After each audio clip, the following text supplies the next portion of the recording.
Jan de Jong za sebe kaže da su mu korijeni u Nizozemskoj, a srce u Hrvatskoj, u kojoj živi od 2006. Svoj poslovni put započeo je osnivanjem tvrtke M+ Group, specijalizirane za pružanje usluga kontaktnih centara kao i outsourcinga poslovnih procesa. Prije 4 godine izašao je iz M+ grupe, a sada je CEO tvrtke za e-mail i mobilni marketing Web Power Adria. Jan de Jong najpoznatiji je po svojim odvažnim nastojanjima da Hrvatska bude druga država u Europi nakon Estonije koja će uvesti vize za digitalne nomade. Njegov prijedlog da Hrvatska u zakon o strancima ubaci i regulaciju boravka digitalnih nomada prije 2 tjedna obećao je prihvatiti i hrvatski premijer Andrej Plenković. Paula Bradburyja, rođenog u izrazito kišnom Manchesteru, prst sudbine doveo je u Hrvatsku na sunčani Hvar. Ubrzo je postao i hrvatski zet, a ono što je započelo kao blog o Hvaru danas se pretvorilo u web platformu Total Croatia News. Je jedan od najvećih ambasadora hrvatskog turizma u svijetu, ali i njegov kritičar, barem kad su u pitanju potezi vlade i nadležnih institucija. U jeku pandemije koronavirusa s PR stručnjakom Krešimirom Macanom pokrenuo je Viber zajednicu Total Croatia Travel Info, koja je na dnevnoj bazi prenosila sve relevantne epidemiološke informacije te odgovarala na sve upite turista. Bradbury, poznat po nošenju kratkih rukava i usred zime, postao je i Varteksov model u kampanji Nesavršeni muškarac u savršenom odijelu, a nedavno je svoju otočku adresu zamijenio prebivalištem u Varaždinu. O doseljeničkom životu i poslovanju u Hrvatskoj razgovarat će Jan de Jong i Paul Bradbury. And now for something completely different. Two foreigners with no previous connection to Croatia, with more than 30 years experience living in this beautiful country, talking to each other about their entrepreneurial journeys. My name is Paul Bradbury. I'm the owner of Total Croatia News, English language news portal for Croatia, and I'm delighted to be joined by the man of the moment, Jan de Jong, the most famous foreigner in Croatia probably at the moment. Hello, Jan. Oh, good afternoon, Paul. You did that very well. I could not have done that any better. Thank you very much. Thank you. We actually prepared a couple of questions for each other. Okay. I'm going to, for a change, interview you. Okay. And after that, you're going to interview me. But I decided to go off script right away. First of all, how much did I scare you this morning? Yeah, Jan called in sick this morning and said he wasn't coming, so I was a little bit scared. But it would have given me more time to talk about your successes. Exactly. Good. I mean, I'm actually one of your biggest fans of Total Croatia News. I've been reading it for several years now. When I look at your portal, I can see and I can conclude that you are doing it completely different than the other media. What are some of the secrets that you have, and can you share some of the results of your work? Well, I saw an opportunity because if you look at English language websites about Croatia generally, certainly a few years ago, it was all about tourism, the beaches, and what's happening. There was nothing really, apart from football and occasional politics, about Croatia. And if you look at the Croatian media, they're generally very introverted. And so there was nothing really that was getting the true picture of Croatia out there. And so we started writing, we started doing feature stories about continental Croatia, we started talking about the problems of Croatia. And then we got Google News accreditation and we started going a bit wider. And then I saw really that there's very little constructive criticism in this country. So if there's a problem in this country, it gets discussed in the cafes. Nobody expects any change. And the other thing I noticed was that there's very little positivity. And so I decided to start having a mixture of positive stories and constructive criticism. And what I found is that the reaction to that was mixed. A lot of people didn't like the criticism, and who am I as a foreigner? But then a lot more people are thinking this is the first critical thinking that we've had, and this sort of message has been going out to the diaspora especially for quite a lot. Because most of your audience is actually from abroad, right? We have 80% of our audience is foreign, yeah. And when you talk about successes, I guess if you look in numbers, like last month we had ABC News contacted us, not the National Tourist Board, and we brought them to Dubrovnik. They did 6 feature stories, including Good Morning America, which had 12.5 million viewers. But really, I look at the successes in the seeds that we plant with some of the stories and the positivity that we sell. So For example, I've been writing about digital nomads for a long time. You're a reader who read the article. You're my inspiration. Who saw the opportunity. You went a letter to the Prime Minister. 45 days later, we have it introduced into Parliament. So, and this is something that people were very surprised by. And this is the sort of positivity that we need in Croatia. But I would say that my biggest success is one email from California, which came from a second-generation Croatian diaspora, who said he's been following TCN for 3-4 years. Everything that I write is completely new to him because that's not what his community in the diaspora has taught him about Croatia. And he sees now that there is a different side of Croatia and there's somebody actually living, breathing it, writing about it. And he's decided to move back to Croatia to give it a try. And that one email is one of many that I'm getting. And the other thing I'm finding is the more we write about this, the more we celebrate the positive stories and the small entrepreneurs, the more these bubbles of positivity around Croatia are connecting. And this whole entrepreneurship movement, I think, is absolutely fantastic. And I'm proud to be a small part of it. Do you still have enough time to read up on all your fan mail that you're getting nowadays? I get less mail than you, I think, these days. Okay. I mean, you are very critical about tourism in general in Croatia. But can you share a little bit more about where do you think it goes wrong and what can we do to improve it? I think Croatia is an extremely amazing country, and it has huge potential for tourism. But I really hate the word potential because it's something we don't have in Switzerland, for example, because everything's realized. I think it's very one-dimensional. There's very little strategy, and the focus is completely wrong.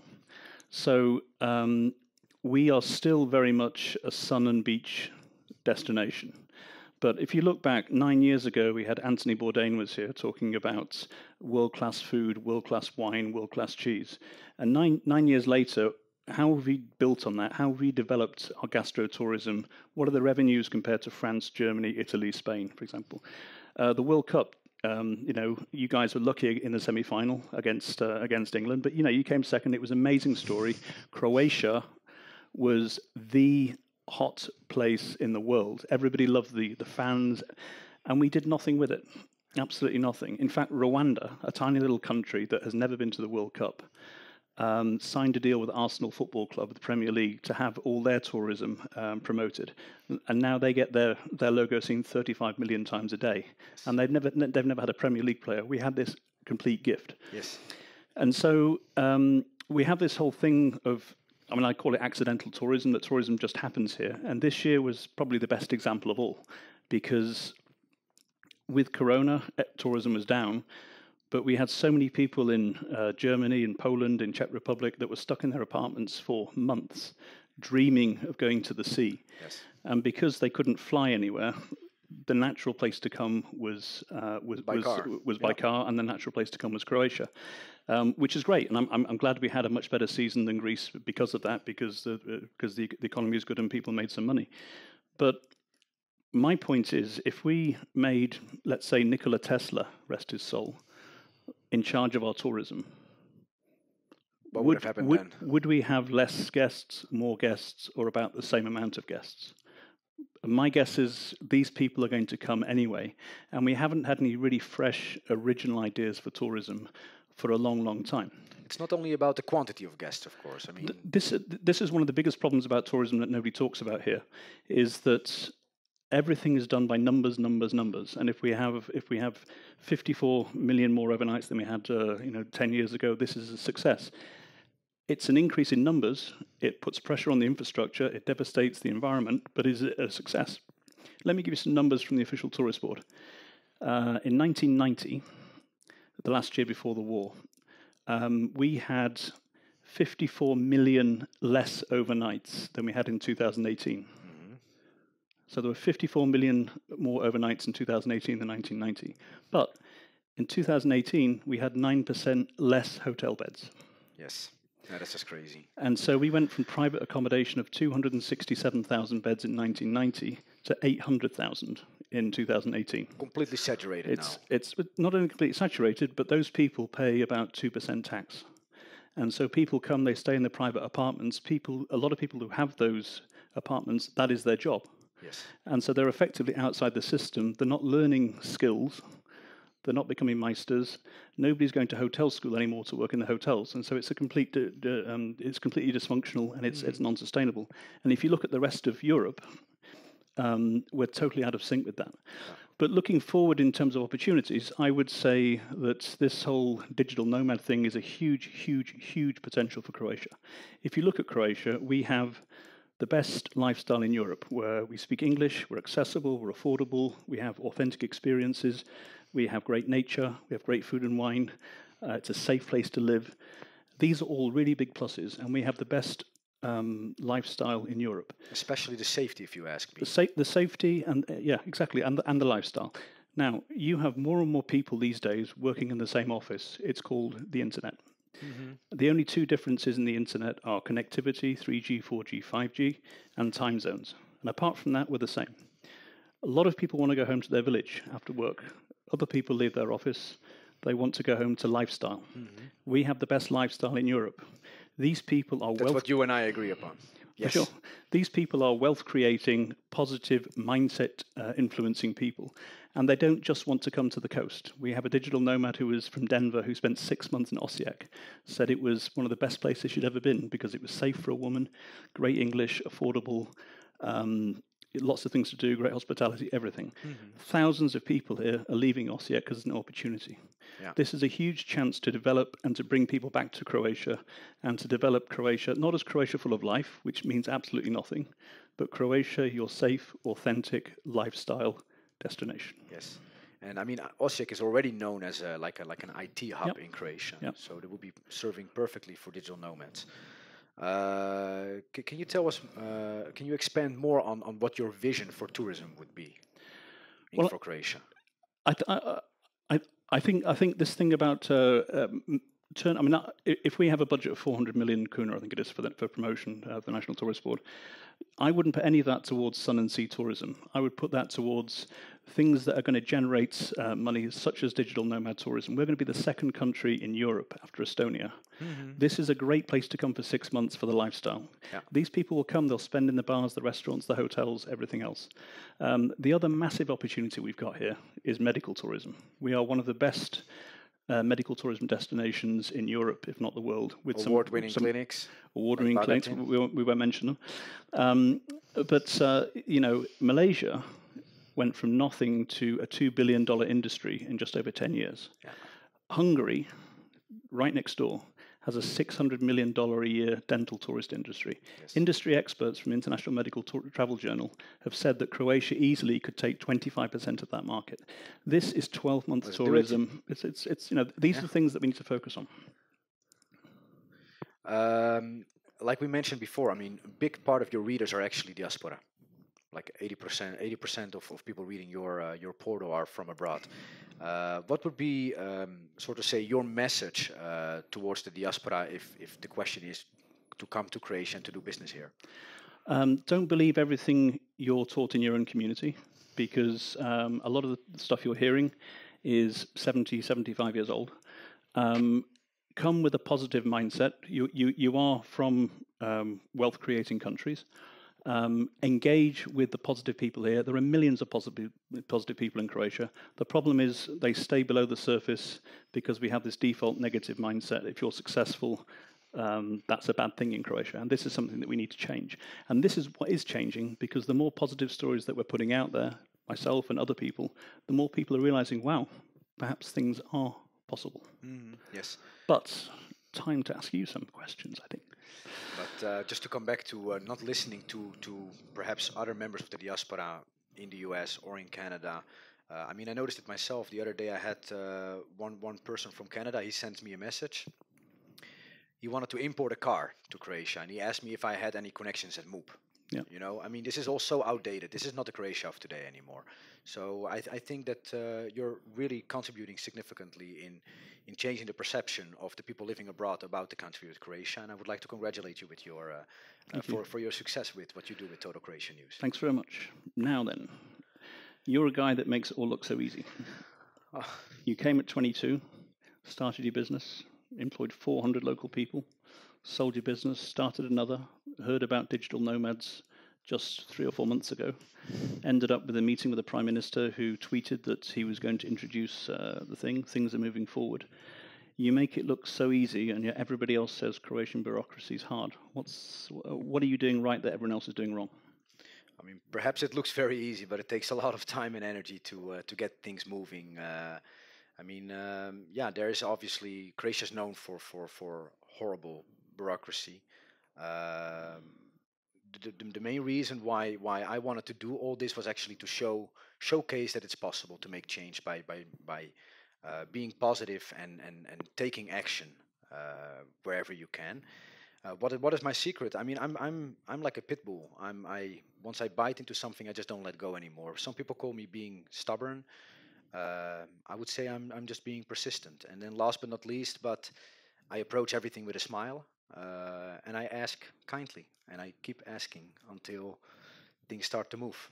And a very good example of that is that when I, for example, started my contact center business, there were a couple of clients that I really wanted to work for. And it took me several years until I finally got to start working for those companies. And the way I did it, every 3 to 4, 5 months, I would just pop in a call. I would come over for coffee and I would ask them for an opportunity. And then with some of the biggest clients, including companies like Hrvatski Telecom, after 4 years, they said, okay, let's give it a try. Let's do it. And then once you get this opportunity, then you hold on to it for dear life, and you're going to start delivering. And that's basically been my modus operandus. I set a goal for myself. I bite myself into it, and I do it with kindness. Yeah. And the other thing we follow you on LinkedIn, obviously, is that you have this. It started off almost like a naive enthusiasm for Croatia. It kind of came across that way, that you see only opportunities where everybody else is leaving. But the more that you start to deliver on your vision of things that you do see, and you're obviously a successful entrepreneur here, but with thousands of people leaving here, what is it that you're seeing that they're not? And also, how different is it being a foreign entrepreneur, pros and cons, versus a Croatian entrepreneur in Croatia today? I mean, first of all, I look at everything with an entrepreneurial mindset. Whenever people are talking about problems or challenges or things that should be improved or could be done better, whenever they talk about things that are really great outside of Croatia and not in Croatia, I would say that for entrepreneurs, these are all business opportunities. And it just takes the right entrepreneur at that moment to jump into that opportunity and to start solving that problem. And the more problems you can solve, for the more people you can do it, the bigger your business will turn out. And I understand that for people, especially young people in Croatia that are well educated, because I mean, Croatia is has one of the highest skill sets in terms of digital knowledge among youngsters. We saw it in that beautiful report that was done the other day. But yeah, if you see that the grass is greener on the other side of the fence in countries like Ireland, maybe the grass is greener there because it rains more. Yeah. But whenever I look at those things that are better in other countries, I'm just looking at like, okay, how can I bring that here? How can I change that here in Croatia? And that's how I develop my businesses. I always like to have first mover advantage. Right. So when I started the contact center in 2007, we were among the first professional contact centers in Croatia. When I started with Web Paula Bradburyja in 2016, we were the first locally present email marketing company. Everybody in this country was spending their email marketing budgets with services like MailChimp, sending their money to the United States. And I decided to start a company that is going to do that locally, helping companies locally here, keeping the money that we are sending to the United States, keeping it here in Croatia with our Kupujmo hrvatskog campaign. And I think that pretty much covers it. Okay. Coming back to the digital nomad visa, because there's a lot of global interest in this, and I'm sure your inbox has been a lot fuller than mine, but the number of people that have said, as soon as this happens, we're there. So, there's definitely a pent-up demand. But can you just, it went so quickly from an open letter on LinkedIn to 44 days later. It was during the summer holidays when the government's generally on holiday. Were you surprised it went that quickly? And can you give us an update of where things are at the moment? Yeah, I mean, first of all, of course, I'm surprised with how fast things are developing. I'm just mostly very happy about how fast things are happening. The first time I actually read about digital nomads was when I read an article from you. So I was asked to be part of a virtual conference called Tourism 5.0. Mm-hmm. And I was going to get the question, what can we do to turn Croatia into a year-round destination? And when they invited me to be part of that conference, I right away said yes. But at the same time, I looked at myself in the mirror thinking by myself, I know nothing about tourism. So who am I going to call? My friend Paul. He writes about tourism all the time. So you sent me a couple of articles. Overnight, I was reading everything pretty much 1 or 2 days before the conference was going to be done. Going to be held, and then my eye fell on digital nomad tourism, and that was just such an eye-opener for me that I really started to believe in this. Like, okay, we are all in lockdown. That was just around that time that we all had to go in lockdown, so everybody all of a sudden was forced to work remotely. People are more open to the idea of working remotely. Companies are going to be more open to the idea of having their staff work remotely. So if you are able to work from home, then why wouldn't you want to work from Croatia? That was my train of thought. I mentioned that during the conference. After that, I started communicating about that on LinkedIn. Response was really overwhelming. Altogether, the posts that I made on LinkedIn, just on the topic of digital nomads, have had more than 1.2 million views by now. Wow. Not even talking about all the other media exposure that this subject got, but just on LinkedIn, 1.2 million views. And then one Saturday morning, because sometimes the most crazy or creative ideas, they come when you least expect it. But I woke up one Saturday morning and I said, told myself, I'm going to write an open letter to our Prime Minister, Mr. Plenković. And I was making the post, and that one also just exploded. Very soon after that, a couple of days after that, I got contacted by the Prime Minister's office. They asked me if I would be so kind to send an email to his official email address where I could further elaborate on the idea itself. Then very soon after, this is by the way a bit a funny story, I got a call from Moop. But I was the lady from Moop introduced herself as the person responsible for illegal immigration. Your time has come. Can you imagine how I felt when I got that call? Too successful an entrepreneur, time to get I was rid like, of okay, they're going to kick me out here. So, but they had good news because they wanted to invite me to come over for a meeting with Mr. Niceno. Excellent man, by the way, who is in charge of the border control. I believe you met him as well. Fantastic. Really great. And, sometimes things happen for a reason. I think that the timing of all this, aside from the world wanting to have countries with digital nomad visas, the timing was also just really excellent that the Croatian government was just at that moment about to make changes to the Alien Act, to the Foreigners Act. While they were making their changes, we were therefore able to tag along right away with that. And if I'm not mistaken, I think tomorrow, Friday, they are voting on this one. And yeah, as you said, I've met with the Prime Minister himself. It was a very, very nice meeting. He mentioned to me that he sees that this is where the world is going to, and that we as Croatia should be a leading country in that regards. Being one of the first countries to have this digital nomad visa would be a phenomenal PR campaign for Croatia as a country globally. And like I said, I mean, I'm always about having first mover advantage. And yeah, we could have been Croatia, the 50th country to introduce a digital nomad visa. And then you're not going to make world news with this anymore because everybody is already doing it. This is the moment to do it. After the meeting with the Prime Minister, I had another meeting with all the other ministries included. That one was actually yesterday. So yesterday we met with MOOP, with Finance, Labor, Mirovinsko, and Health Insurance Institute. The meeting was led by Miss Gras, the State Secretary of Interior. Also excellent meeting, very focused. I had an opportunity there to present my ideas on what I think that Croatia should be focusing on when developing a digital nomad visa. After that, we had very constructive conversations between the ministries on basically what does it take to get this done all the way. 3 in the afternoon, the same day, also yesterday, I had a meeting with the Minister of Tourism. Also responded with a lot of enthusiasm about this whole concept. I mean, obviously, you can imagine what of a crazy situation this is right now in the Ministry of Tourism. Just having a new minister being thrown into a situation that we are in right now. It's scary. But then to see how she responded to this digital nomad opportunity for Croatia, that was really very nice.